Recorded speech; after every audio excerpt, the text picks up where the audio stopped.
We're going to talk about Max Scherzer, but change of plans because of some breaking news. Mark Feinsand reporting that the Mets and Luis Severino are nearing a deal. Those are the only details that we have right now. Your initial thoughts of that, JJ? I like it. Listen, I've always been a Luis Severino fan. I know he's coming off a dismal, rotten season for the Yankees, but this is a guy who's got premium stuff. I think it's a good buy low spot for the Mets. Again, if Severino's the only pitcher you're bringing in this offseason, it's going to be viewed as a disappointment. But if you're talking about a guy who can maybe buy him low, build him back up, that stuff, Sal, it plays 97, 98 miles an hour.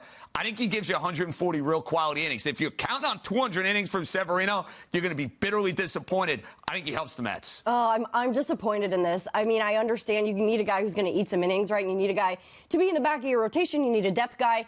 All of those things, the injuries for me scream danger. I'm not impressed what he did last year. You're just looking at the history. I don't love it right now, but if they add, okay. But he better be at the back end, and he better be eating some innings. We don't have details on the contract. Once we find out the contract, knowing what the Mets are giving him, if it's very low amount of money and 1 year deal, let's say, then who cares for the Mets to do that? Sure, you need some depth. You only have about 2.5 starting pitchers in your rotation at the moment. Severino does have a higher ceiling than what it was last year.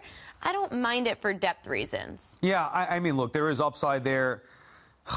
It doesn't move the needle. Batting. Two things that bother me. Number one, he's been throwing batting practice for a couple of years. Number two, he's a Yankee. 2 years ago, he was pretty good. I only like that. You only hate he's a Yankee. Well, let me ask you, as a Yankee fan, does it bother you losing him to the Mets? Not necessarily. Okay. And that's why I have a problem. I get that, but I kind of think there was a shelf life with the Yankees. Right. Like, there is, like, an expiration date on certain guys where they need a fresh start. I think he's going to get a good fresh start here. Yeah, I really do. It's a Yankee cast-off, like he's not good enough for the Yankees. Let him see you go with the Mets. I would take him on a 1 year deal. That's what bothers me about it. I don't think it's a bad move for the Mets. It's going to be a 1 year deal. It's going to be something minimal, so there's no risk involved. They'll see what happens at spring training. Yeah, and there's some upside there. I get it.